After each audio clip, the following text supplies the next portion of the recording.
Nais ng ilang senador na pagpaliwanagin ng Department of Foreign Affairs at Department of Defense hinggil sa rotational presence ng mga Amerikanong sundalo sa bansa. Alamin kung bakit sa report ni Bianca Piedad. Pinayuhan ni Senate President Franklin Drilon ang Departments of Foreign Affairs at National Defense ang lahat ng itinatakda ng konstitusyon kaugnay ng Visiting Forces Agreement o VFA. Sinabi ni Drilon na dapat abisuhan ng DFA at PNP ang Senado sa kalalabasan ng pag-uusap sa pagitan ng Pilipinas at Estados Unidos na may kinalaman sa panukalang palawakin pa ang U.S. military rotational presence sa bansa. Nakasailalim aniya sa VFA ang presensya ng lahat ng tropa ng mga Amerikano sa Pilipinas, kaya dapat na sundin ang nasa kasunduan.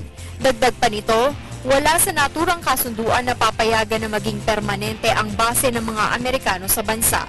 Ayon naman kay Senate Committee on Foreign Relations Chair Miriam Defensor Santiago, nakasalalay ngayon sa Pangulo kung susundin ito ang isinasaad sa International Agreement category ng konstitusyon na nagsasabing kasama dapat ang lampas sa kalahati ng mga senador pagpasok sa isang international agreement.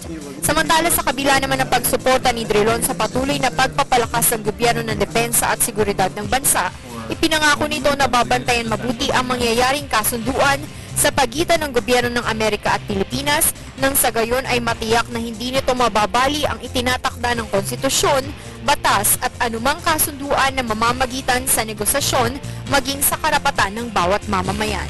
Para sa Telebisyon ng Bayan, Bianca Piedad.